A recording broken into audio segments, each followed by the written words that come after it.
Social services get $26 million back, and former Governor Dan Walker has passed from the scene. We'll talk about it next on Capitol View.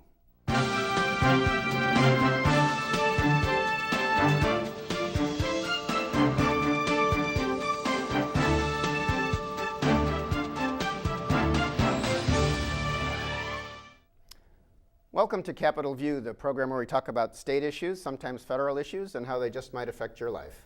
I'm Bernie Schoenburg from the State Journal-Register. Legislature's been in session, things have been happening. With me today to talk about these things, Kent Redfield is back. He is Professor Emeritus of Political Science, University of Illinois, Springfield, an expert on many things. Welcome, Kent. Good to be here. And Andy Maloney, if we get into the legal stuff, State House Bureau Chief, Chicago Daily Law Bulletin. Thanks for coming back. Good to be here. So late in the week, it was announced after, I guess, 3 weeks or so since Good Friday, when the Governor Rauner administration put out $26 million in what some legislators thought were unexpected cuts to social services, autism services, money used for burial expenses for people who don't have means or whose families don't have means, is now being restored because there was a report that more money, like $300 million more than expected this year, is coming into the state through just regular taxation than was expected, so they can restore this $26 million. What is the effect of this, Kent? I mean, it's been kind of a roller coaster for the agencies that have had to put up with cuts. Yeah, if I'm a social service provider involved with this, I've got whiplash at this point, back and forth. And clearly the governors and his people took a lot of heat on the specifics of these proposals when you get to autism and cutting the tobacco helpline and those sorts of things. Which is, I know that one itself was 29 people were laid off. Yeah, and now all of a sudden we've reversed that. $26 million isn't a lot in terms of the overall budget, and so people were kind of wondering, what is the deal with this and how much of this had to do with just back and forth between the governor and the leaders versus really talking about how we need to reshape state government. And I think it's probably a prelude to kind of the jumps and starts that we're going to see as we move into the next budget. It also, from the general public standpoint, it does look like, people are not ready for prime time. We keep going one way and then another way, and it doesn't build a lot of confidence. Yeah, Andy, your thoughts, and as Kent mentioned, the budget hole in the next fiscal year is really $6 billion. We've had a lot of bickering, a lot of newspaper and broadcast stories about the trouble that these social service agencies are in, the people whose lives are affected because of these cuts, and yet we're talking about $6 billion, and this is only $26 million. So, yeah, what does this portend? Right. It really shows, I think, just how difficult it is once you get into the hard work of taking the scalpel or the knife or whatever utensil you want to throw in there to the state budget. Like you said, $26 million doesn't seem like a lot, but then you have these, the testimonial from the social services and the people who are directly affected. You mentioned the tobacco quit line. We saw, I think, mentioned on this program that they were taking down signs at the University of Illinois Springfield for that. And well, now they've got the money back, and well, who knows what those employees think, if they're going to be able to come back. And so there are practical implications just like that in terms of getting people maybe back on board and back in order. But also politically, I think you spelled it out pretty clearly. It's going to be really tough once you start hitting the billion with a B mark with the budget cutting. Yeah, I'm wondering, and I know many people say that what's very important in negotiations on budget and anything else at the State House is trust.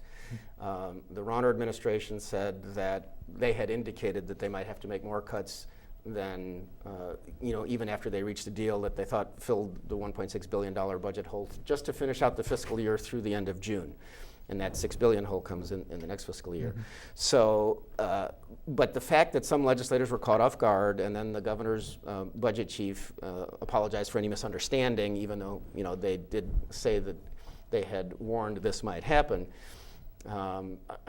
It just seems to me that that's going to make it harder to negotiate any deal down the line. Yeah, I clearly, just kind of a general handshake understanding, I don't think the legislature is going to be happy with at this point. And that's going to make it more difficult to get the specific details. I think we're a long way from the leaders forcing Governor Blagojevich to sign memos of understanding before he left the room, but and you certainly don't want to go there. So I hope that people will move from this to better communication, because this has the potential for falling apart the budget negotiations, even under the best of circumstances. If people don't trust each other, then it makes it more difficult. Right. And I think really does play into the whole trust issue. I mean, we had Speaker Michael Madigan mention on the House floor a certain program that the autism program, the autism program that was going to be funded, and then we come back with the Good Friday cuts, and suddenly you're undermining the speaker's word in a lot of people's opinions, and that's something that probably is never a good thing. Good to get being new to the Capitol and everything, it's getting off to kind of a rough start. As I know that various committees have started with the legislature and the governor's people have started talking about parts of the budget as they try to work things out. As that is going on, the governor continues to do the rounds, talk to groups for his turnaround agenda, which includes things like I want term limits and I want right-to-work zones in certain parts of the state so that we can draw companies that will only come to states where people don't have to pay anything if they happen to be part of a union organization if they don't want to, or if they're in a bargaining unit and they don't want to join. No fair share fees, which he calls unfair share. And he seems like, given the state's crisis, that he's going to be able to get this plan, this turnaround agenda of his. He also wants kind of to end the prevailing wages and project labor agreements, things that he says raise the cost of doing projects, and laborers union folks and other union organizations say that he's greatly exaggerating those differences, and they talk about the quality of the work, et cetera, et cetera. But again, he is trying to do what has happened in some other states that have Republican legislatures. We have an overwhelmingly Democratic legislature, and he seems not to see what other people say, that it just can't happen this year. And so it looks like that might also become just a very difficult negotiation. Yeah, well, I think that's definitely true. And he's not going to get all of that. And clearly he feels like he has leverage because we need a budget, and people know that we need to make changes. And you can see getting things on workers' comp and unemployment and business regulations and significant cuts in state spending. A lot of the labor stuff seems a bridge too far.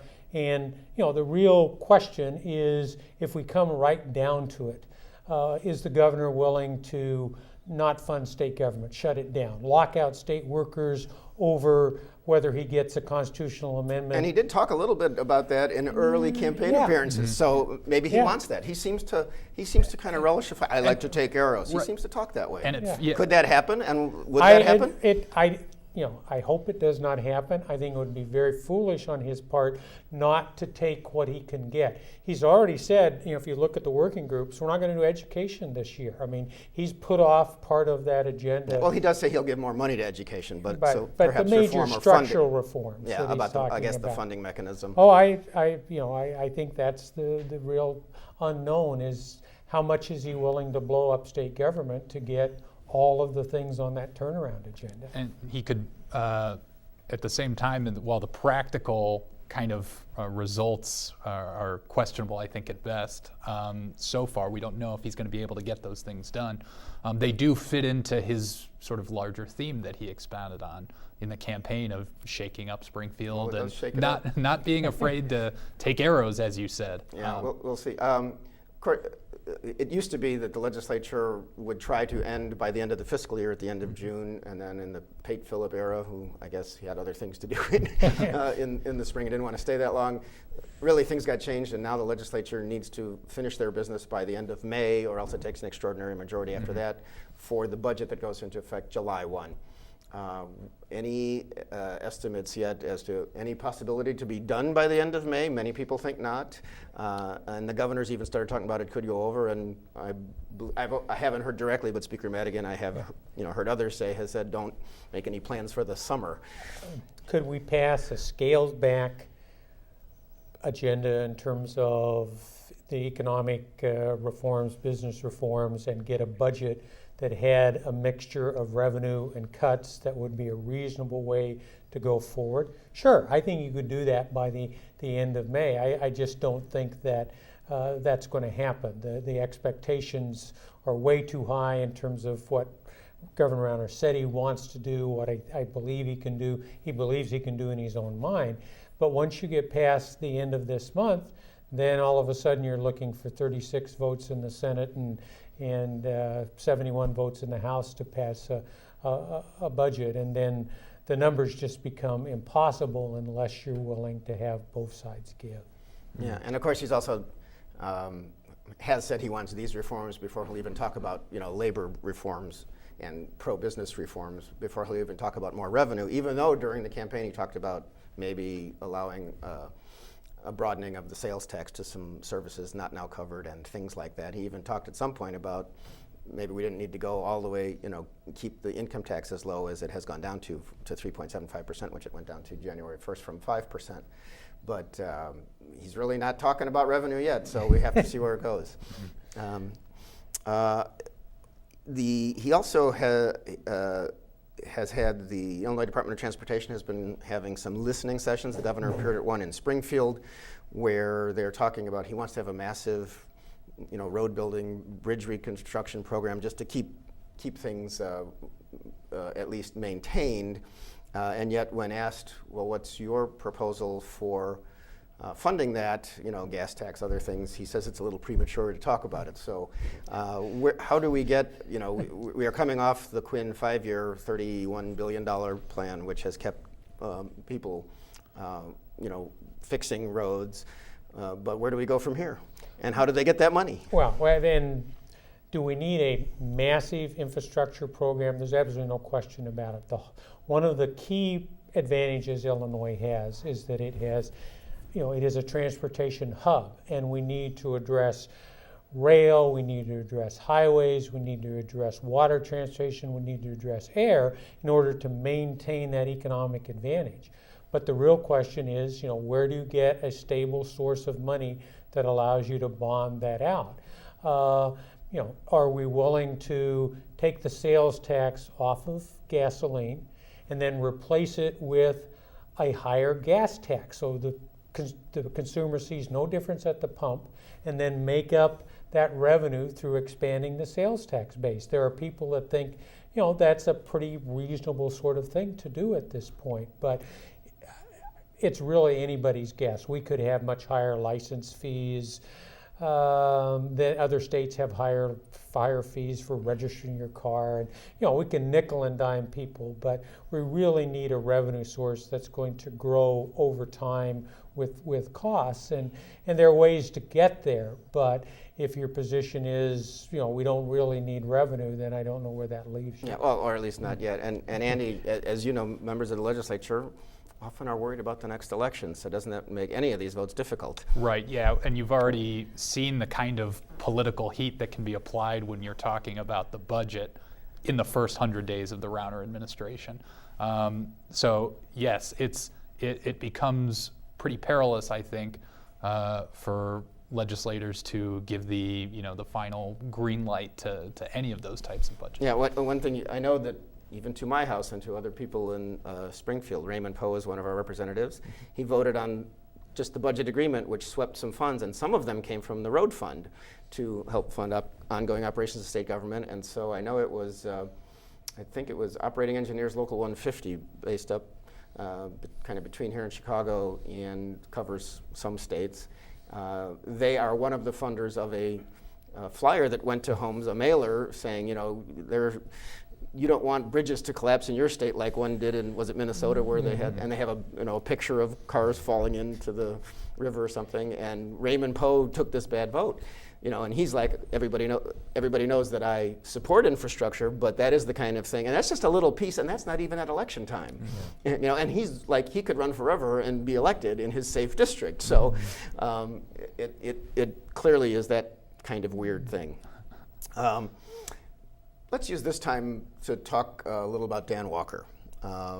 Just a shifting of gears, and I want to give it adequate time during the show, but Dan Walker, Democrat, was a one-term governor elected in 1972. He beat the Chicago machine because he was a Democrat. Mayor Richard J. Daley, the elder Daley, had given his blessing to a reformer, Paul Simon, who was lieutenant governor under Richard Ogilvie. But Dan Walker walked more than 1,000 miles zigzagging across the state, got a lot of publicity. He was a corporate attorney in Chicago, but he wore a bandana. And kind of got that common populist feel, said they're spending too much in your state and we got to cut things back, and ended up winning the primary in 1972 and then beating Richard Ogilvie, who was a Republican who instituted the income tax. So that was, obviously one thing that probably worked to Walker's advantage.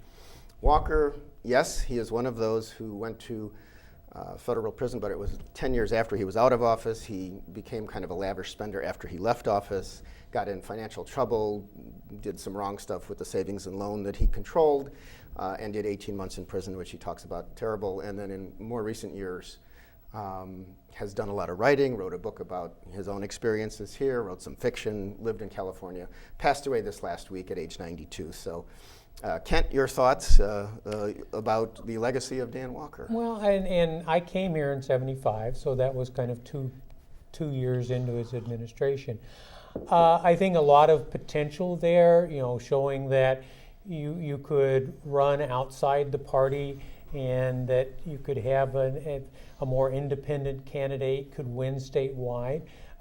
He tried to bring ideas to state government that were not part of the old party process.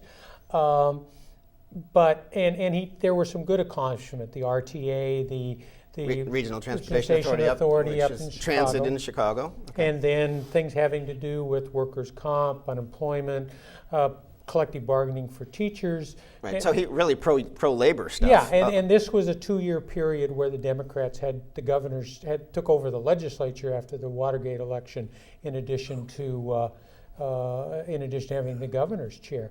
But he could never get away from this kind of anti-machine, anti-Daley posture, and would not make accommodations with the governor. He blocked with the mayor of Chicago. Would not make accommodations with the mayor of Chicago, and he blocked when the Democrats took control of the legislature. He blocked Clyde Schote, who had been the longtime Democratic Majority Leader from Southern Illinois, from becoming Speaker, and just created a lot of animosity. And Daley ran very popular Mike Hallett, Secretary of State, against him in the primary, and then Hallett went on to really get creamed. Well, he lost to Jim Thompson in '76, and that actually, that tumultuous 4 years ushered in with Jim Thompson being very popular and serving for 14. It turned out to be 26 years of Republican governors. Andy, I know it's a little before your time, but you've heard the Dan Walker just stories. A little bit. But thoughts on where we have come? A couple things. I think first of all, there's another element to the dispute, I think, between him and former Mayor Richard J. Daley, which is after the 1968 Democratic Convention, Walker authored a report that was actually pretty popular and almost sort of coined or popularized the term police riot to describe that. It said that Daley's police force had actually caused that rioting at the Democratic National Convention. If you asked, if this happens a year ago, if we're talking about Dan Walker last year, that might be something that doesn't get as much play. I think in today's context, when we're talking about, what responsibility do police bear in terms of, public protests and arrests and everything like that. Perhaps this is one, it's a bullet point, but it has some new resonance. And the other element too is you've heard perhaps some parallels between what Governor Walker did with the legislature and sort of his battles and kind of his theme there have been some who would compare him to current Governor Bruce Rauner. Obviously, we're still in the beginning of his tenure, but came in kind of campaigning or crusading against an established order. 100 years of corruption, as I recall, including the leaders. And it feels similar, I think, to some people who've been around the State House for a while. And I again, I came on the scene when Thompson was governor as a reporter here, but I do think that a difference is, I think Dan Walker never got close to the legislators that he didn't like, whereas Bruce Rauner, who has taken on the system and is really wanting things that many members clearly don't want, he's at least making the overtures to meet with them, to be nice to them. Dan Walker also, Taylor Pensino, who lives in New Berlin near Springfield and has written a book about him, talked about how he didn't get along with the press very well. Governor Rauner, we have our problems because they are very limited in when they allow the availability, the question and answer, and when they say he won't take questions, he really won't. But he does try to be very nice, and he has reached out. So I think, at least interpersonally, Governor Rauner is trying to do things in a way different than Dan Walker did, although I understand the similarities. And we'll see where it goes. Comparison, yes. Yeah. So, and I will say that Governor Walker, in his later years, after I got to know him through writing about a book about him and then the book he wrote, we talked some, and it was just it was nice to get to know him. He would call once in a while to ask how things were going at the legislature. He still had a lot of interest. He wrote some articles for various publications, sometimes Illinois newspapers, even though he lived in California and Mexico for a while. So we will miss him and move on. Let's get to another issue, which is redistricting. And Kent, I'll ask you, because I know you, while you are reporting as professor here, you've been involved in the movement, although I guess not for the next phase. But there was a petition drive last year to change how we draw maps, political maps in Illinois after each census, after each 10 years. Do it by committee, take it out of the hands of the lawmakers. It got thrown out in court because there's a very limited amount of things to change the Constitution.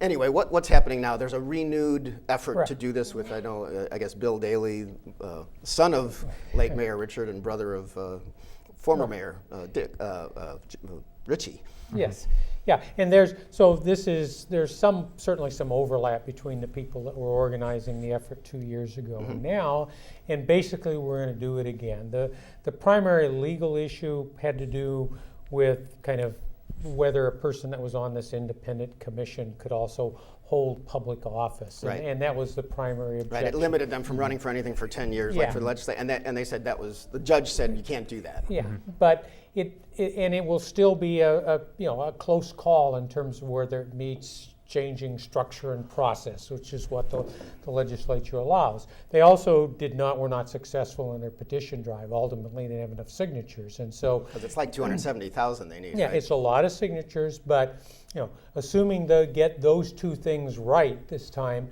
then it will be a very interesting battle 2 years from now in terms of the people who say redistricting, you can't take the politics out of redistricting, which is probably true. The question is, can you take the partisanship out of redistricting? And that's really the issue, is that if you look at map making in Illinois, every time a party dominates the process, they end up creating a huge advantage for themselves and creating districts that don't mean anything, make it harder to represent. So it will be a battle. Yeah, and Andy, it always ends up in court, right? There have been, I think, 4 or 5 constitutional challenges from a ballot initiative trying to amend the legislative article of the Constitution. One of them has been successful, and that was former Governor Pat Quinn, well before he was governor, with the cutback amendment, reducing the size of the House. But Judge Mary Mikva, who ruled on this, as well as the term limits proposition backed by then candidate Bruce Rauner, also, I think, like you said, there was a silver lining. She said this is basically not going to work, but a differently worded proposal would work. So she provided the path. So she basically provided the path, or at least I think what some hope is the path to constitutionality.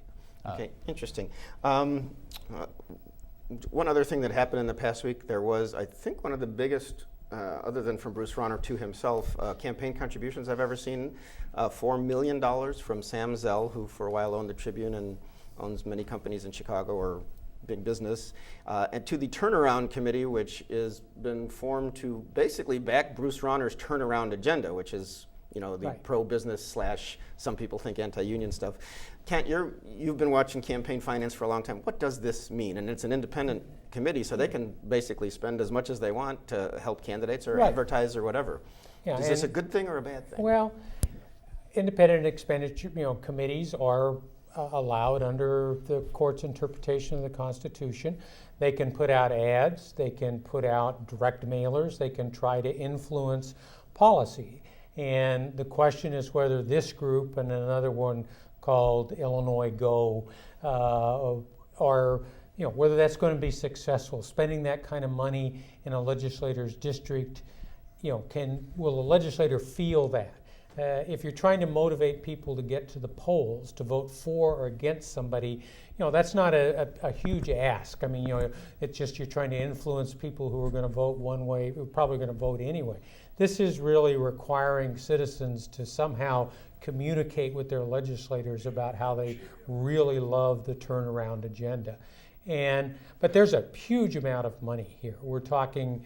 Yeah, how does that compare to what the parties raise all the time? Well, if you look at what happened the last time around, Rauner and Quinn spent close to $100 million Combined, to right. combine, and Rauner and Griffin and Hewlin put in about $65 million over the last 2 years. So the amount of money from individuals is really ramped up. And when you look at these committees, the turnaround agenda has $4 million from Zell. The Illinois Go has $1 million from Zell's wife, but then just recently they got $5 million from the Laura and John Arnold Foundation. So, we're talking significant chunks of change that are sitting there that. And we are running out of it, but we'll have to see where that goes. But it's just more money in Illinois politics. Kent Redfield, Andy Maloney, thanks for your help today. Thank you for watching. I'm Bernie Schoenburg, and we'll see you next time on Capitol View.